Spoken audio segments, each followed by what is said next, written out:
히브리서 11장 8절에서 19절까지의 말씀.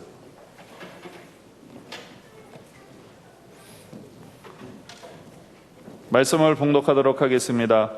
믿음으로 아브라함은 부르심을 받았을 때 순종하여 장래의 유업을 받을 땅에 나아갈새 갈 바를 알지 못하고 나아갔으며, 믿음으로 그가 이방의 땅에 있는 것 같이 약속의 땅에 거류하여 동일한 약속을 유업으로 함께 받은 이삭 및 야곱과 더불어 장막에 거하였으니, 이는 그가 하나님의 계획하시고 지으실 터가 있는 성을 바랐음이라. 믿음으로 사라 자신도 나이가 많아 단산하였으나 잉태할 수 있는 힘을 얻었으니, 이는 약속하신 이를 미쁘신 줄 알았음이라. 이러므로 죽은 자와 같은 한 사람으로 말미암아 하늘의 허다한 별과 또 해변의 무수한 모래와 같이 많은 후손이 생육하였느니라. 이 사람들은 다 믿음을 따라 죽었으며 약속을 받지 못하였으되 그것들을 멀리서 보고 환영하며 또 땅에서는 외국인과 나그네임을 증언하였으니, 그들이 이같이 말하는 것은 자기들이 본향 찾는 자임을 나타냄이라. 그들이 나온 바 본향을 생각하였더라면 돌아갈 기회가 있었으려니와, 그들이 이제는 더 나은 본향을 사모하니 곧 하늘에 있는 것이라. 이러므로 하나님이 그들의 하나님이라 일컬음을 받으심을 부끄러워하지 아니하시고 그들을 위하여 한 성을 예비하셨느니라. 아브라함은 시험을 받을 때 믿음으로 이삭을 드렸더니 그는 약속들을 받은 자로 돼 그 외아들을 드렸느니라. 그에게 이미 말씀하시기를 내 자손이라 칭할 자는 이삭으로 말미암으려 하셨으니, 그가 하나님이 능히 이삭을 죽은 자 가운데서 다시 살리실 줄로 생각한지라. 비유컨대 그를 죽은 자 가운데서 도로 받은 것이니라. 아멘. 공중신 목사님 나오셔서 아브라함의 믿음이라는 제목으로 하나님의 말씀을 선포하실 때 큰 은혜 받는 귀한 시간이 되시기를 소원합니다. 히브리서 11장은 믿음장이라고 불려집니다. 특별히 믿음으로 승리했던 신앙의 선배들에 대한 내용들이 히브리서 11장에 기록되어져 있습니다.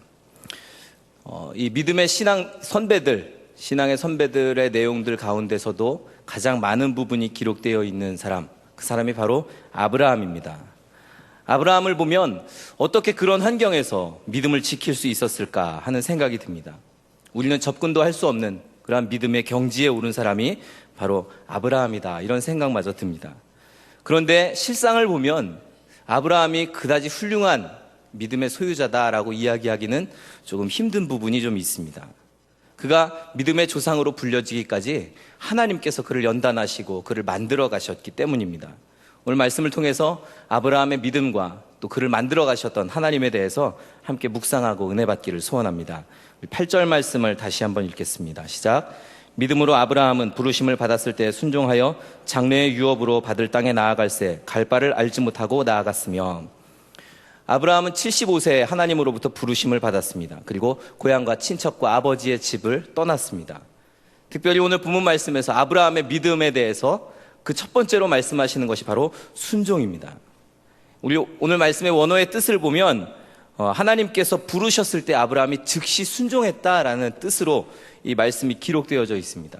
하나님의 부르심에 즉시 순종한 아브라함. 순종이란 우리가 과연 어떤 것인가 생각해 볼 필요가 있습니다. 아브라함의 순종을 보면 그의 순종은 하나님 앞에 이유를 붙이지 않는, 토를 달지 않는 그러한 순종이었다라는 사실을 깨닫습니다. 그가 부르심을 받고 순종했을 때 어디로 가야 할지, 또 어떤 길로 가야 할지 하나님께서는 말씀하지 않으셨습니다. 그리고 왜 떠나야 하는지도 제대로 알지 못했습니다. 우리가 만약 여행을 떠난다면 그 여행의 목적지를 분명하게 하고, 또 중간에 어디에서 투숙할 것인지, 또 어떤 곳을 갈 것인지, 또 내가 가게 될 목적지의 날씨는, 또 환경은 어떤지에 대해서 자세히 알고 떠나야 합니다. 요새 휴가철인데 휴가를 갈 때에도 어디에 묵을지를 분명하게 정하고 가야만 휴가 가서 낭패를 당하지 않습니다. 그런데 오늘 본문 말씀에 아브라함은 휴가 가는 게 아니라 아예 그곳에서 살려고, 정착하려고 가는데 어디로 가는지도 모르고, 또 그 자기가 정착할 곳에 대한 정보가 하나도 없었습니다. 하다못해 기후라든지 또 어디에서 밤을 보내야 할까, 이런 것에 대한 정보라도 있어야 하는데 그런 것도 아무것도 없었습니다. 100번 양보하고라도 어디로 가야 하는지라도 알고 있어야 하는 것 아닙니까? 그런데 아브라함은 그 모든 것을 모른 채로 하나님께서 말씀하시자 순종하고 나아갑니다. 장래 유업으로 받을 땅에 대해서 자기가 갈 바를 알지 못하고 갔다는 것, 이것이 우리가 생각하는 이성으로 이해가 됩니까? 그런데 이것이 바로 믿음이요 순종인 것입니다.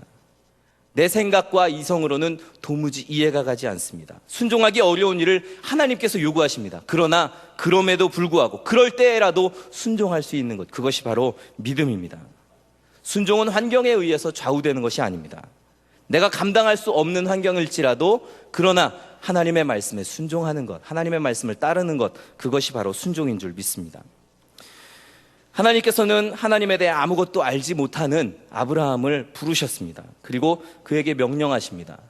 너의 고향과 친척과 아버지의 집을 떠나라. 창세기 12장 1절 말씀입니다. 여호와께서 아브라함에게 이르시되 너는 너의 고향과 친척과 아버지의 집을 떠나 내가 내게 보여줄 땅으로 가라. 하나님은 떠나라고 말씀하십니다. 믿음의 사람이 되기 위해서, 그리고 순종하기 위해서 우리가 걸어가야 할 첫 번째 발걸음은 바로 떠나는 것입니다. 아브라함이 자기의 고향과 아버지와 또 친척집을 떠났다라는 것은 삶의 터전을 완전히 버렸다는 것을 의미합니다. 자기의 삶의 터전을 버렸다는 것은 이제는 자기의 환경을 의지하지 않고 또 자신의 힘을 의지하지 않고 오직 하나님만 의지하겠다는 의미입니다. 그는 결정했습니다. 자신의 경험이나 소유나 삶의 터전을 떠나서 오직 하나님만 의지하기로, 하나님만 바라보기로 결정한 것입니다. 그리고 하나님께서는 그를 세상과 철저하게 구별시키셨습니다. 자기에게 속해 있는 모든 것을 버리도록 하셨습니다. 우리가 하나님만 바라볼 수 있는 길은 바로 세상의 것을 끊으면 끊을수록, 세상에 얽매이지 않으면 얽매이지 않을수록 하나님을 더 깊이 바라보고 묵상할 수 있는 것입니다. 자, 떠난다는 것은 무엇을 의미합니까? 하나님 때문에 모든 것을 포기하는 것을 의미하는 것입니다. 저와 여러분의 삶에서 포기해야 될 것들이 얼마나 많이 있습니까? 예수 믿으면서 우리는 포기해야 할 것들이 참 많습니다. 전에 믿음이 없을 때에는 다 누릴 수 있었던 것들이 예수 믿게 되면서부터 누리지 못하는 그러한 것들이 우리에게 많이 있습니다. 믿음이 생기기 전에는 문제가 되지 않았습니다. 그런데 믿음이 생기고 보니까 내 삶의 여러 가지 문제점들이 보이게 되고 그것을 버려야 하는 딜레마에 빠지게 되는 것입니다.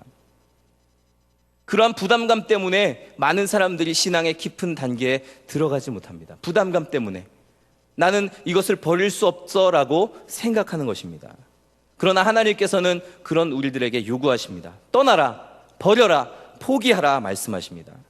내가 붙잡고 있었던 그 불신앙의 모습들, 내가 전에 가지고 있었던 악한 습관들, 그러한 것들을 버리라. 세상을 따라서 살았던 것, 그리고 자기를 의지했던 것, 모든 것을 버리고 오직 나를 따르라. 주님께서는 우리에게 그렇게 말씀하십니다. 믿음이란 어떤 것입니까? 예수님을 영접한다는 것은 무엇입니까? 사형리에 보면 나 중심에서 하나님 중심으로 바꾸는 것이다 라고 이야기합니다. 그것이 얼마나 어려운지 아십니까? 내 중심에서 살았던 사람이 하나님 중심으로 바뀌어진다는 것은 결코 쉬운 일이 아닙니다. 그렇게 쉽지 않기 때문에 대부분의 그리스도인들이, 그리스도인이라고 하는 사람들이 믿음의 길을 따라서 사는 것이 아니라 자기 마음대로 신앙을 이용합니다. 어떤 때는 믿음이 있는 것처럼 살다가 또 어떤 때는 그 믿음을 다 잊어버리고 그렇게 삽니다. 그러나 하나님께서는 우리에게 반쪽짜리 순종을 원하시지 않습니다. 과감하게 버리라는 것입니다. 저와 여러분이 과감하게 버릴 수 있기를 바랍니다. 반쪽짜리 신앙에서 떠나서 온전한 신앙으로, 온전한 믿음으로, 온전한 순종으로 나아갈 수 있는 저와 여러분이 되기를 소원합니다. 오늘 말씀을 통해서 떠남의 그러한 순종이 있기를 저와 여러분에게 그러한 순종이 있기를 소원합니다. 9절과 10절 말씀 함께 읽습니다. 시작. 믿음으로 그가 이방의 땅에 있는 것 같이 약속의 땅에 거류하여 동일한 약속을 유업으로 함께 받은 이삭 및 야곱과 더불어 장막에 거하였으니 이는 그가 하나님이 계획하시고 지으실 터가 있는 성을 바랐습니다. 아브라함의 믿음은 나그네와 같은 믿음이었습니다. 나그네와 같은 믿음이란 이 세상이 나의 본향이다라는 생각을 버리는 것입니다. 천국을 바라보는 믿음, 그것이 바로 나그네와 같은 믿음입니다.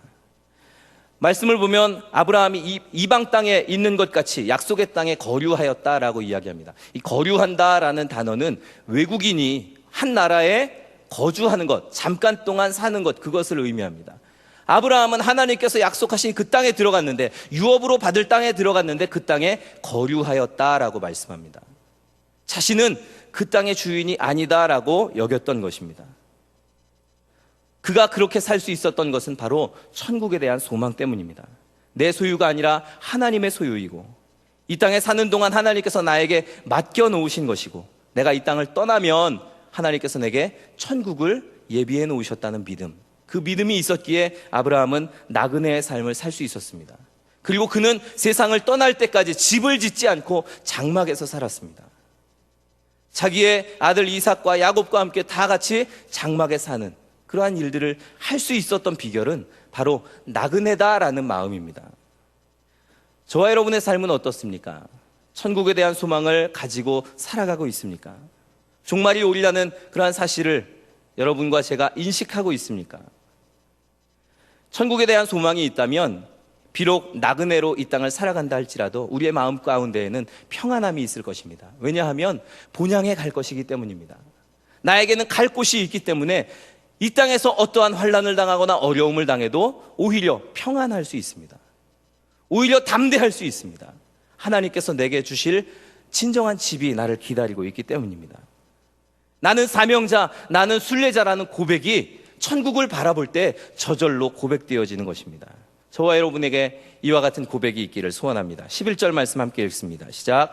믿음으로 사라 자신도 나이가 많아 단산하였으나 잉태할 수 있는 힘을 얻었으니 이는 약속하신 이를 미쁘신 줄 알았습니다.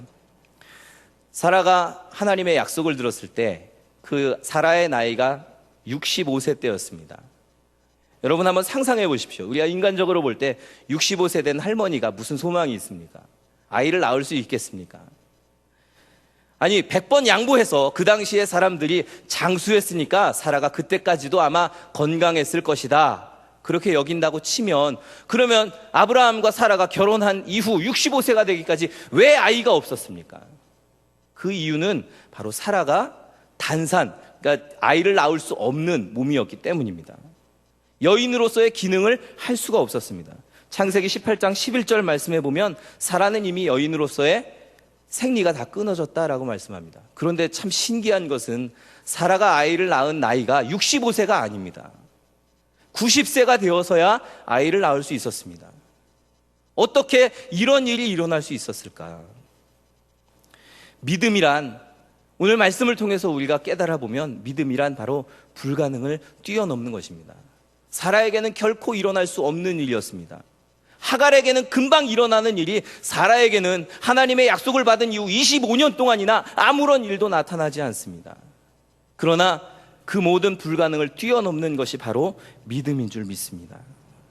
과학적으로는 절대 일어날 수 없는 일입니다. 인간적인 생각으로, 사람의 힘으로도 결코 일어날 수 없는 일이었습니다. 그러나 믿음으로 보니까 이와 같은 역사가 나타나게 되었다는 것입니다. 믿음의 눈으로 하나님이라면 하실 수 있다라고 믿는 것, 그것이 바로 믿음의 능력인 줄 믿습니다. 또한 믿음은 인내와 용기를 필요로 한다라는 것을 우리 오늘 말씀을 통해서 깨닫습니다. 사라가 약속을 받은 이후에 25년간이나 그 약속을 기다리며 살았습니다. 물론 중간에 조급한 마음 가지고 실수하기도 합니다.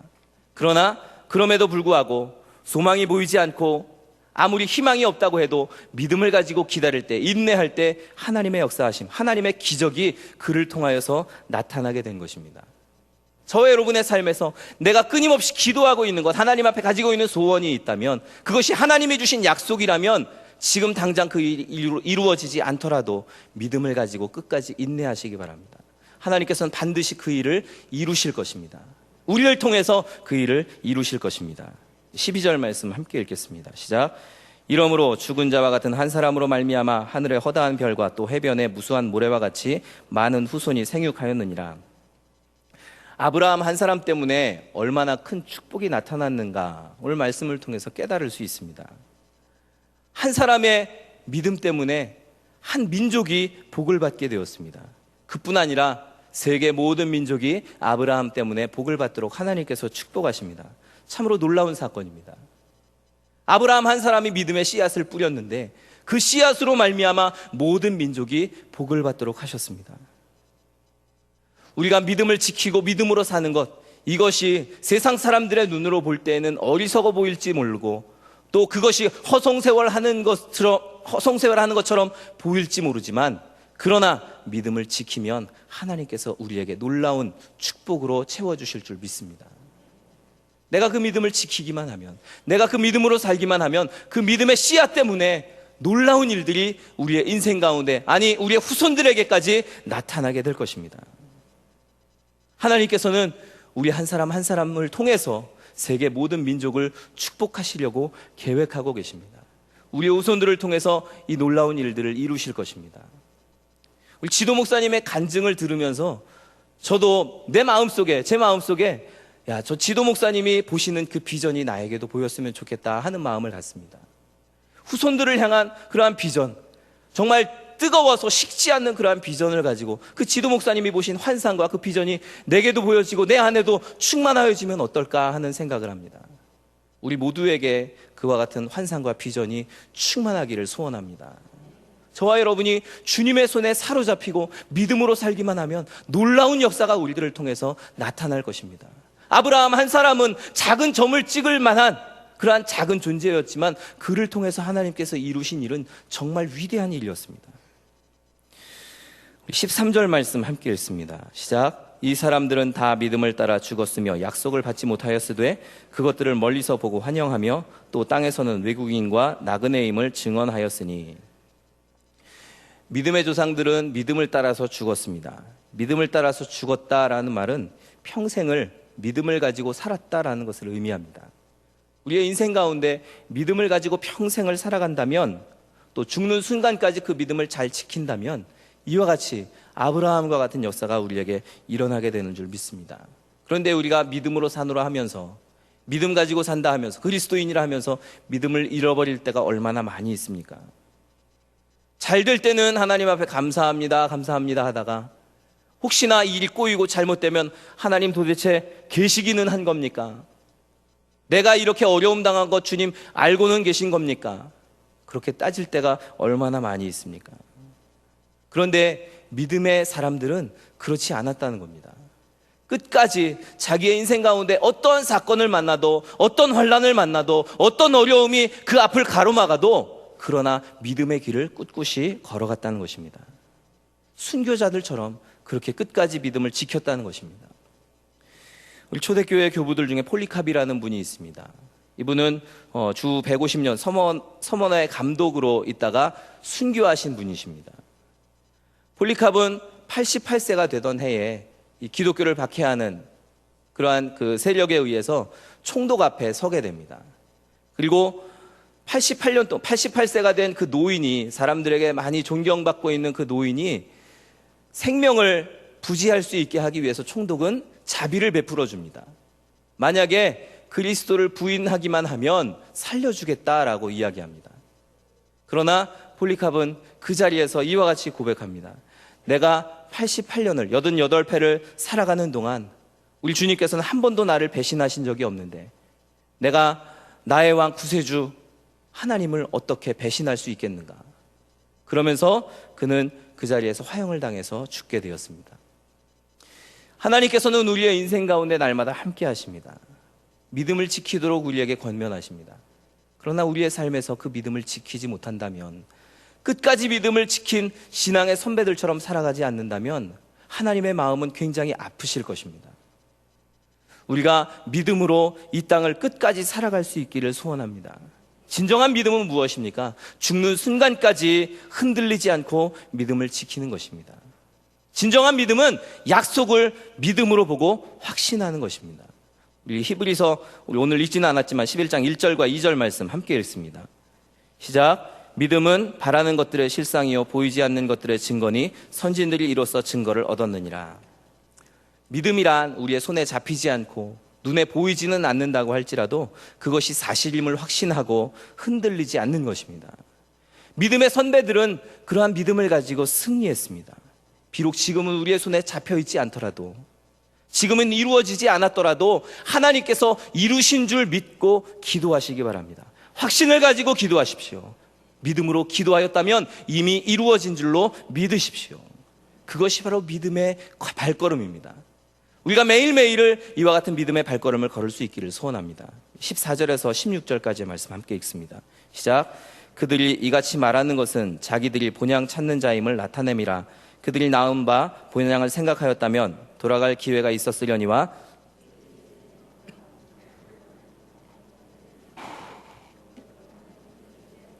일컬음을 받으심을 부끄러워하지 아니하시고 그들을 위하여 한 성을 예비하셨느니라. 믿음을 가진 사람은 이 세상에 집착하지 않습니다. 언제나 떠날 준비를 하고 사는 사람들입니다. 아브라함도 자신의 삶의 터전을 떠나서 어려움을 만날 때마다 고향 생각이 났을 것입니다. 내가 고향에 있었다면 어땠을까? 아버지와 함께 있었다면, 내 이웃들, 나와 친했던 친구들과 함께 있었다면 어땠을까 하는 그러한 생각이 얼마나 간절했겠습니까? 이 광야에 40년간을 다녔던 이스라엘 민족을 한번 생각해 보십시오. 애굽 땅에서 그렇게 430년간이나 고생하다가 간신히 해방받아서 광야로 나왔는데 광야에서 어려움을 당하니까 다시 돌아가자는 겁니다. 예전에 종로로 타던 곳으로 다시 돌아가자는 겁니다. 그곳이 오히려 나았다는 것입니다. 아브라함의 마음은 어땠겠습니까? 그러나 그는 다시 돌아가지 않았습니다.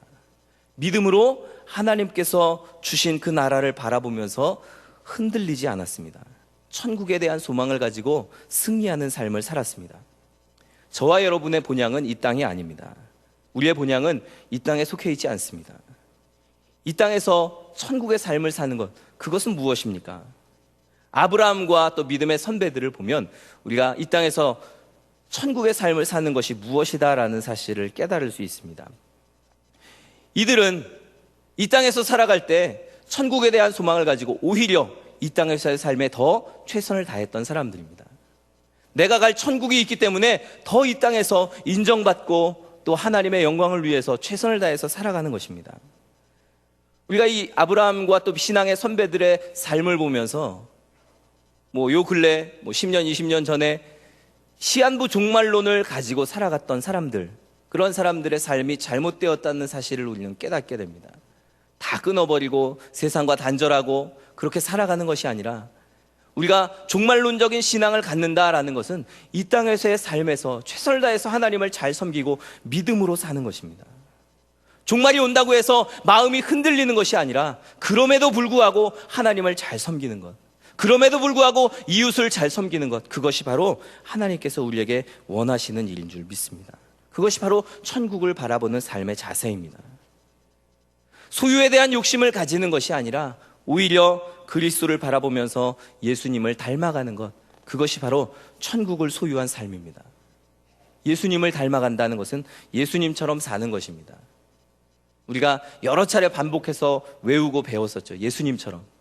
첫 번째는 낮아짐과 섬김, 두 번째는 거룩함, 세 번째 용서와 사랑, 네 번째 대속적 삶, 그리고 제자가 있습니까? 예수님이 걸어가셨던 그 길을 우리도 따라서 걸어가는 것입니다. 예수님의 길을 걸어갈 때 우리는 칭찬받을 수 있고 또 사람들에게 거룩한 영향력을 끼칠 수 있는 것입니다. 자, 그러면 아브라함과 믿음의 조상들이 바라보았던 천국은 과연 어떤 곳입니까? 그들의 삶을 보면 천국이 어떤 곳인지를 우리가 깨달을 수 있습니다. 그들은 이 땅에서도 천국을 경험하면서 살았습니다. 믿음이란 보이지 않는 천국을 이 땅에서 이룩하고 경험하면서 사는 것입니다. 오늘 1절과 2절 말씀을 다시 한번 읽어보겠습니다. 시작. 믿음은 바라는 것들의 실상이요 보이지 않는 것들의 증거니 선진들이 이로써 증거를 얻었느니라. 자, 여기에 천국을 대입시켜 보면 천국을 우리가 바라보고 있지만 그러나 우리의 손에 잡히지 않고 보이지 않지만 그러나 믿음으로 천국을 우리의 삶에 실제화시키고 살아가는 것, 그것이 바로 천국을 소유한 삶이라는 것입니다. 믿음으로 우리의 삶에 천국을 이루어가는 것. 자, 천국은 과연 어떤 곳인가? 어떻게 믿음으로 천국을 이룰 수 있는가? 아브라함과 또 신앙의 선배들의 삶을 보면 천국은 바로 하나님이 통치하시는 곳임을 우리는 깨닫게 됩니다. 하나님께서 통치하시고 하나님과 동행하는 것, 그것이 바로 천국의 삶입니다. 아브라함은 평생에 그가 하나님으로부터 부르심을 받은 그 이후에 끊임없이 하나님과 동행합니다. 하나님께서 그에게 나타나셨고 그에게 친구같이 말씀하셨고 또 그와 함께 하셨습니다. 우리 아브라함보다 앞쪽에 나와 있는 히브리서 11장 앞쪽에 나와 있는 에녹은 어떻습니까? 그가 무드셀라를 낳은 후에 300년간을 하나님과 동행하였다라고 말씀합니다. 그리고 하나님께 불려갔다. 하나님의 그 죽음을 보지 않고 하나님께 올려져 갔다. 그렇게 말씀합니다. 우리의 삶에서 천국을 경험하는 것은 바로 하나님의 통치를 받는 것입니다. 천국이라는 의미는 장소의 의미도 있겠지만 그러나 하나님의 통치의 의미가 더 강합니다. 여기 있다 저기 있다 할 것이 아니라 내 안에 성령께서 와 계시면, 성령께서 나를 주장하시면 이미 그곳이 천국인 것입니다. 천국이 왜 좋은 곳입니까? 금으로 다 맺기 해놓고 또 집도 다 금으로 지어놓고 그랬다고 해서 천국이 좋습니까? 금이 만약에 그렇게 흔하다면 금은 결코 좋은 것이 아닙니다. 천국이 다 금으로 되어 있다면 금은 그곳에서 귀한 것이 아닙니다. 금 때문에 그것이 좋아지는 것이 아닙니다. 천국은 바로 주님이 통치하시는 곳이기 때문에 우리가 그곳을 바라보게 되고 그곳을 사모하고 또 천국을 우리 마음 가운데 소유하기를 힘쓰는 것입니다. 천국은 주님이 통치하시는 곳입니다. 내 마음속에 주님께서 나를 통치하시고 나를 주장하신다면 바로 그곳이 천국입니다. 내 가정이 주님께서 통치하시는 곳이라면 그곳이 바로 천국인 것입니다. 왜 우리가 행복하지 못합니까? 왜 우리가 천국을 소유하지 못합니까? 내가 주장하려고 하고 내가 주인이 된 삶을 사니까 우리의 삶에서 행복하지 못하고 또 천국이 무엇인지 막연하게만 보이는 것입니다. 그러나 나를 주님께서 온전히 주장해 가시면 내 안에서 천국을 이루어가게 되는 줄 믿습니다. 천국은 바로 성령님의 통치하심, 성령 충만함임을 우리의 삶에 날마다 고백할 수 있기를 소원합니다. 17절 말씀 함께 읽겠습니다. 시작. 아브라함은 시험을 받을 때 믿음으로 이삭을 드렸으니 그는 약속들을 받은 자로 돼 외아들을 드렸느니라. 하나님께서 마지막으로 그의 인생 가운데 마지막으로 이 아브라함을 시험하셨습니다.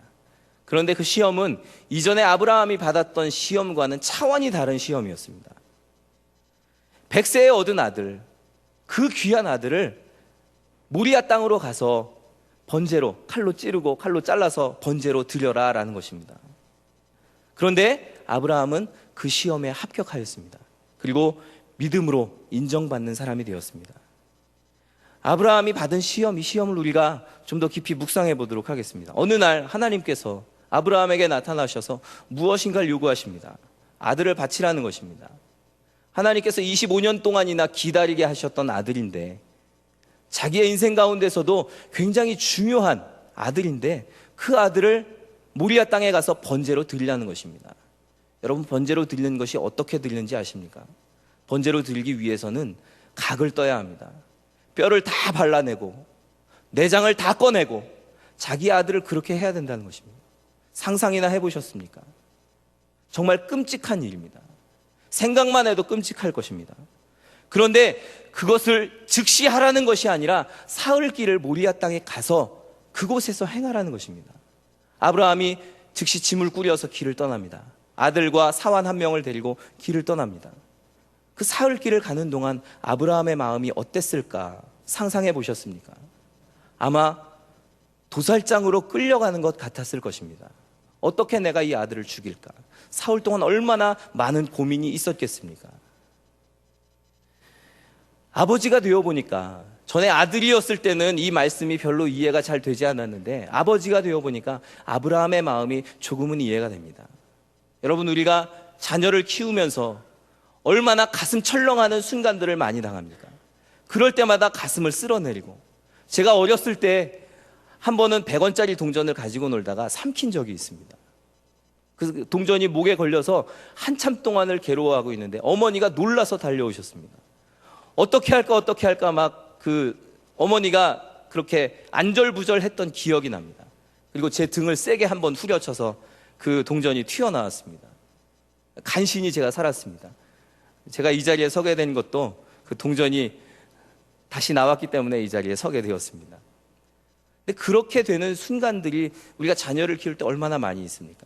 그럴 때마다 깨닫게 되는 것은 이 자녀가 나의 것이 아니다라는 사실입니다. 가장 귀한 존재이지만 그러나 나의 것이 아닙니다. 아브라함은 하나님 앞에 자기의 아들을 드렸습니다. 가장 귀한 것, 자기가 가지고 있던 것 중에 가장 귀한 것을 하나님 앞에 드려서 하나님으로부터 믿음으로 인정받았습니다. 저와 여러분이 과연 정말 소중한 것을, 내 인생에 있어서 가장 중요한 것을 하나님께 바칠 수 있겠습니까? 우리는 하나님께 드리는 것에 대해서 너무나 인색합니다. 11조 하나 하는 것 가지고도 굉장히 생색을 냅니다. 하나님께서 다 주신 것인데 그 중에 일부를 바치면서도 우리는 굉장히 큰 것 드리는 양 그렇게 생색을 내는 것이 바로 우리들의 모습입니다. 하나님께 드리는 시간에도 인색하고 헌신에도 인색하고, 그런데 만약에 하나님께서 우리에게 주시는 것에 대해서 인색하시다라고 생각하면 여러분은 어떻겠습니까? 내가 만약에 하나님께 해드린 대로 하나님께서 나에게 그대로 갚아주신다면 어떻게 하시겠습니까? 하나님 정말 섭섭합니다. 하나님께서 그러실 줄 몰랐습니다. 우리가 그럴 말을 할 만한 자격이 우리에게 있습니까? 어떻게 그런 말을 할 수가 있겠습니까? 저와 여러분이 하나님께 한 행동을 한번 생각해 보십시오. 우리가 주님께 어떻게 대하였는가? 내가 주님을 어떻게 취급하였는가? 하나님께 내 가장 귀한 것을 드리고 하나님께 나의 모든 것을 드려도 부족한데, 그러나 우리는 하나님께 내 인생의 극히 일부분을 드리면서도 생색내고 마치 하나님께서 내 것을 뺏어가는 양 그렇게 여겼던 것은 아닙니까? 하나님을 거지 취급하고 있지는 않습니까? 하나님은 그런 취급 받으실 분이 아니십니다. 저와 여러분이 날마다 하나님 앞에 내 인생을 드리는 헌신을 드릴 수 있기를 소원합니다. 맨날 입으로만 내가 잘하겠습니다, 더 신앙으로 살겠습니다, 공수표 남발하지 마십시오. 내가 다음에 교사하겠습니다, 그런 말 그만하십시오.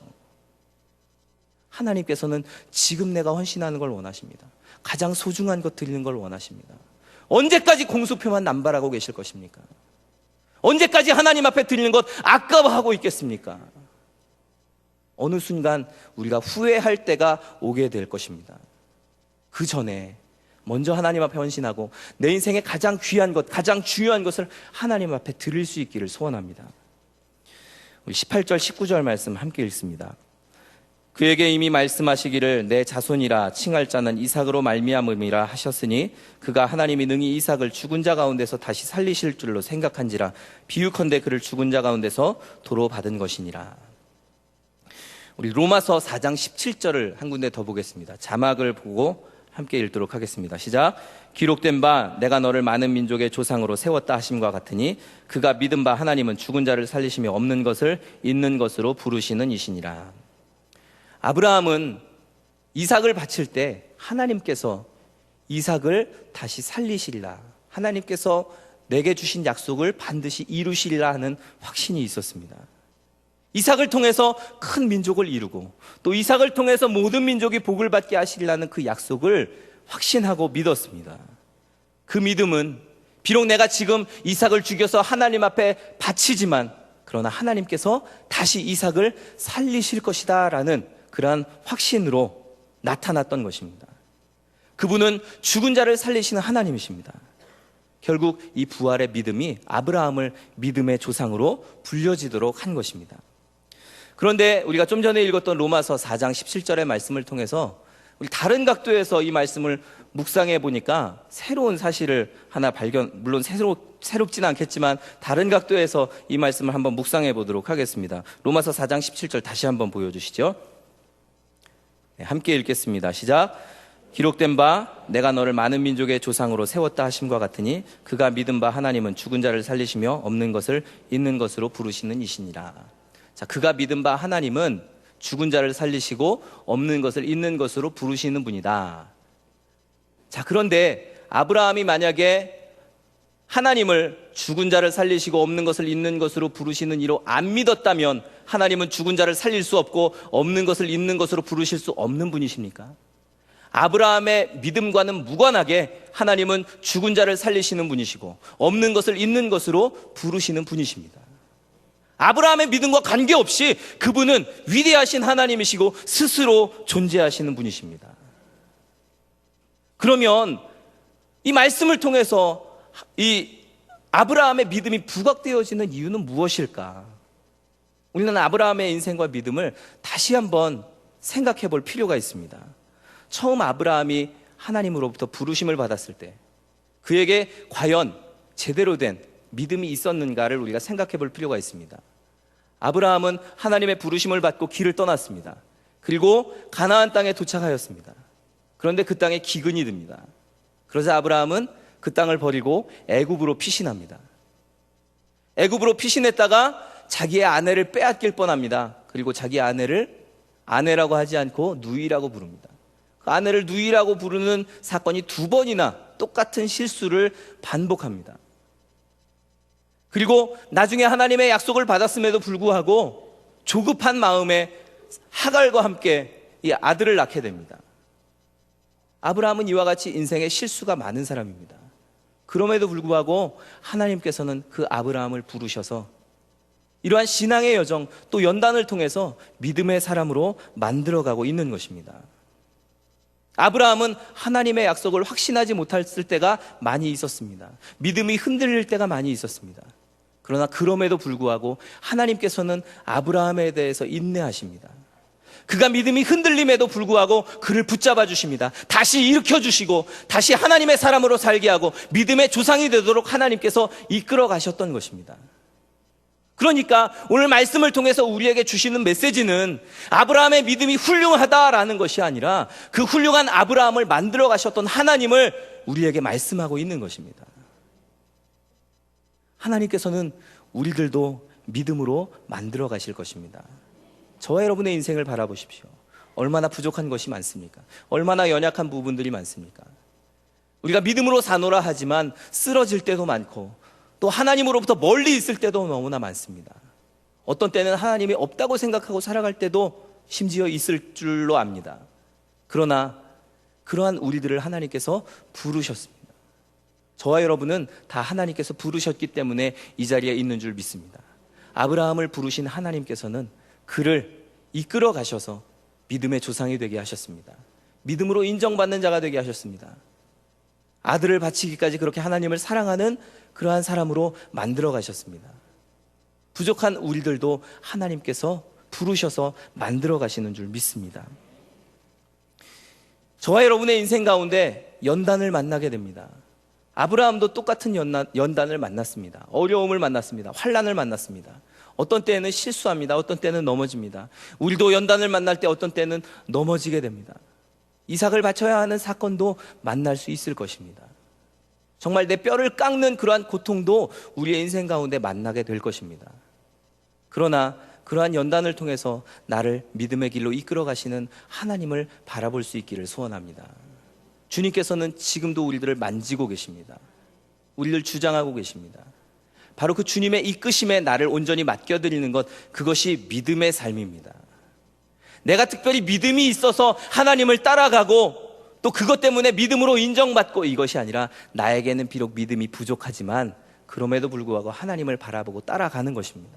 하나님께서 이끌어 주시는 대로 따라갈 때 바로 우리들의 삶을 통해서 하나님께서 놀라우신 일들을 이루어 가실 줄 믿습니다. 아브라함을 통해서, 아브라함 그 한 사람을 통해서 놀라운 축복의 역사가 나타나게 하셨던 그 하나님은 지금 우리 한 사람 한 사람을 부르셔서 그 축복의 역사로 우리를 이끌어가고 계십니다.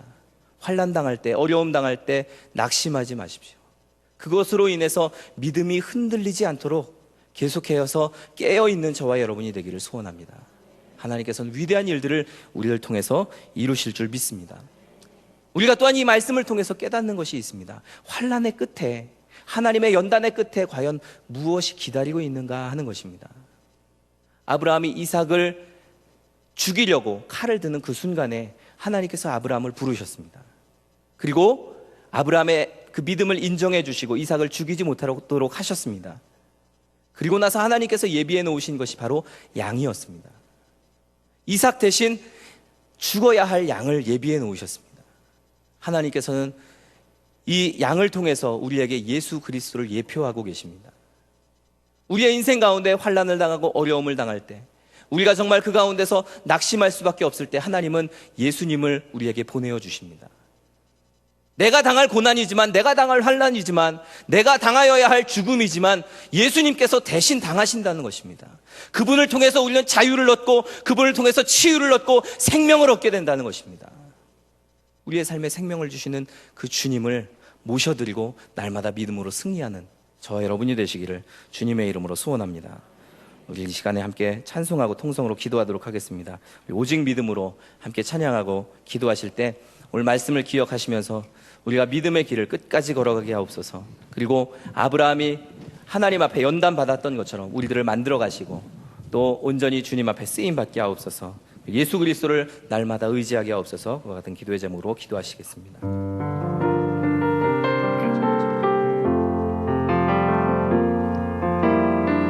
세상은 들리고 사람들은 변하여도 나는 주를 섬기리. 주님